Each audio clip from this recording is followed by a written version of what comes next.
नमस्कार मित्रांनो, पाटील हब या यूट्यूब चॅनलमध्ये तुमचं मी मनापासून स्वागत करतो. मित्रांनो, आज आपण लोकमत वृत्तपत्रामध्ये प्रसिद्ध झालेल्या एक अत्यंत महत्त्वाची अशी बातमी पाहणार आहोत. हवं तर तिला महत्त्वाची किंवा चिंताजनक अशी बातमी आपण म्हणू शकतोय. चला तर आपण ही बातमी कोणती नेमकी त्याबद्दल आपण माहिती घेऊया. आणि मित्रांनो, ही जी ती बातमी आहे 94,000 विद्यार्थी मराठी भाषेमध्ये नापास. 94,000 विद्यार्थ्यांचे मराठीत अपयश.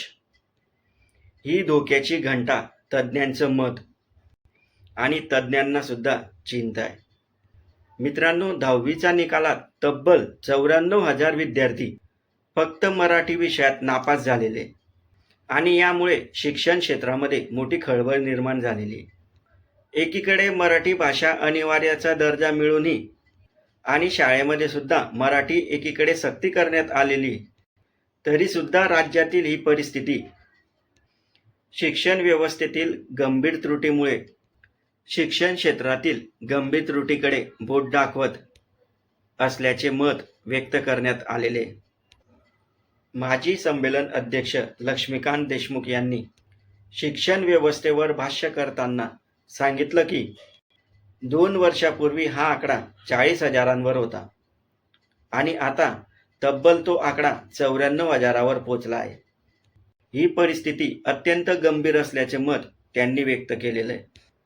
मग यामागे शिक्षकांची कमतरता असेल, साधन सामग्रीचा अभाव असेल आणि गुणवत्तेकडे झालेलं दुर्लक्ष असेल, ही प्रमुख कारणं असल्याचं त्यांनी म्हटलं. आणि तसेच केवळ इंग्रजीकडे वाढलेला कल आणि मराठीकडे होणारं दुर्लक्ष विद्यार्थ्यांचे नुकसान करत असल्याची बाब. मराठीकडे होणारं दुर्लक्ष विद्यार्थ्यांचे नुकसान करत असल्याची चिंता व्यक्त करण्यात येत आहे.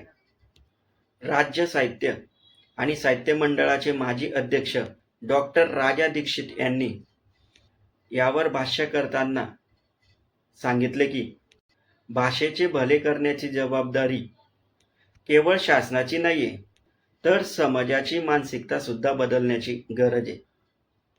मित्रांनो, ही जी बातमी तुम्ही माझ्या उजव्या साईडच्या स्क्रीनवर पाहू शकताय की ती बातमी लोकमतने प्रसिद्ध केलेली आणि चिंताजनक बातमी की मराठीसारखा मातृभाषेचा विषय असताना देखील विद्यार्थी त्याच्यात नापास होणं, तीही एवढ्या मोठ्या संख्येने, ही खूप चिंताजनक बातमी.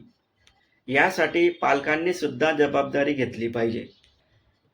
घरामध्ये पालकांनी आपल्या मुलांना घरात मराठी बोलण्याची सवय लावली पाहिजे. तसेच मराठी वाचण्याची गोडी सुद्धा निर्माण करण्यात हवी आणि घरामध्ये सुद्धा मराठी वातावरण तयार केले पाहिजे, असेही आवाहन करण्यात आले. मित्रांनो, या बातमीवरनं काही उपाययोजना सुचवण्यात आलेल्या आहे.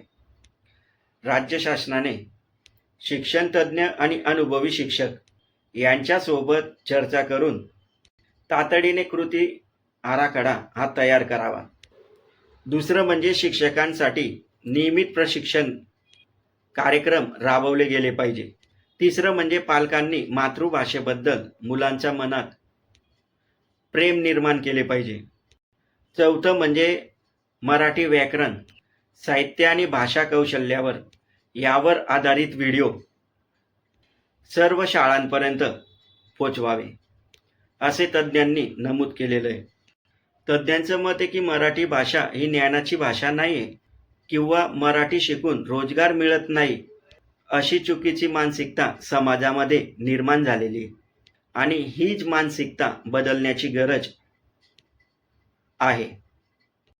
मित्रांनो, 10वीच्या परीक्षेत मराठी विषयामध्ये विद्यार्थ्यांचे नापास होण्याचे प्रमाण वाढत असल्याने शिक्षण क्षेत्रामध्ये गंभीर चर्चा सुरू झालेली. यासाठी शालेय स्तरावर पालकांच्या सहभागातून आणि शासनाच्या माध्यमातून ठोस उपाययोजना करण्याची आवश्यकता व्यक्त केली जात आहे. तर मित्रांनो, या संपूर्ण प्रकाराबाबत तुमचं मत नेमकं काय आहे? मराठी विषयात विद्यार्थ्यांचे अपयश वाढण्यामागे नेमकं कारण काय असू शकेल किंवा कोणतं कारण असू शकतं?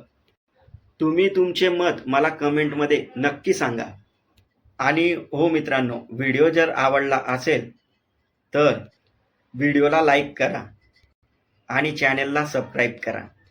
आणि अशाच शैक्षणिक अपडेट्ससाठी पाटील हब या चॅनेलशी जोडलेले राहा.